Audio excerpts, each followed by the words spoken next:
Hey everybody, KC here. Happy Friday.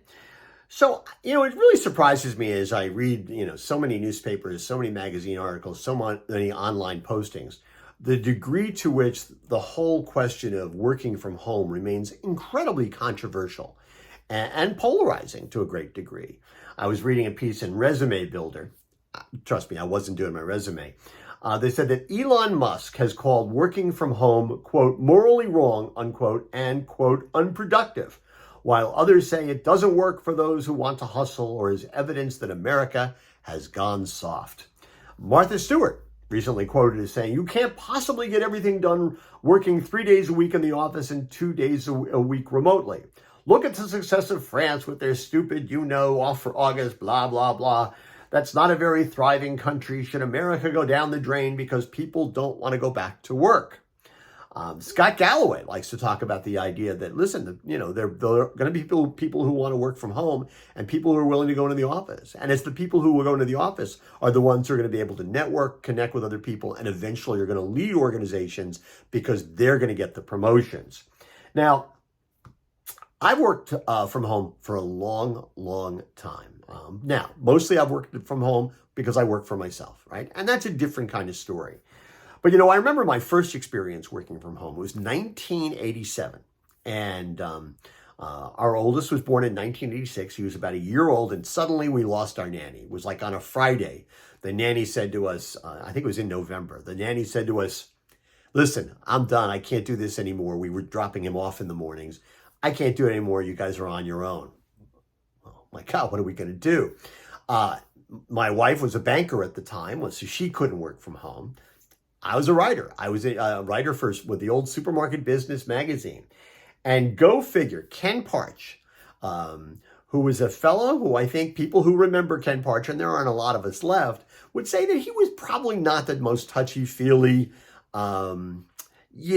compassionate, flexible kind of guy. I think that's a fair thing to say. Ken was old world. I mean, really, really old world.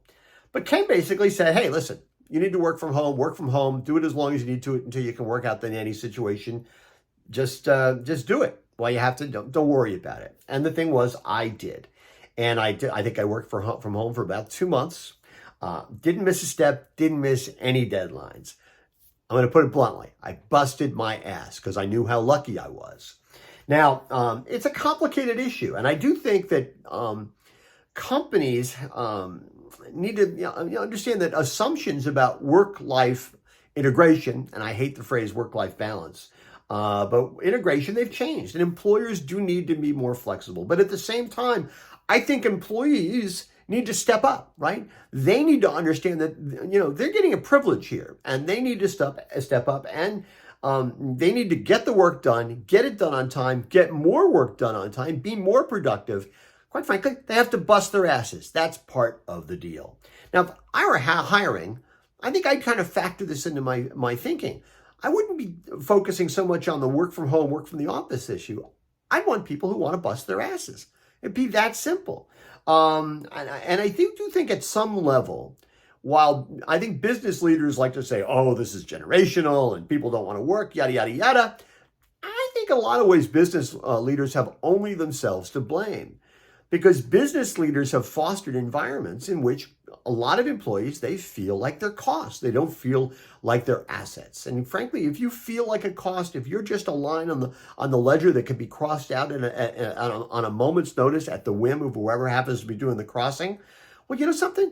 That's not when you bust your ass because you don't feel like people are putting value in you. And therefore, you're not going to value the organization that you work for, and you're not going to value the work that you do. So listen, as I say, it's complex, it's complicated. I think if there's different solutions for different people, there's different solutions for different companies, and I'm reasonably sure it's not going to be the same. It's not going to be one size fits all. It's not going to be black and white. But I do think there is one important bottom line, and the bottom line is if you don't value your employees, don't expect them to value you regardless of where they work. Anyway, that's what's on my mind. Morning Newsbeat will be back full steam ahead, the full deal on Monday. So I hope you have a great weekend. And as always, I want to hear what's on your mind.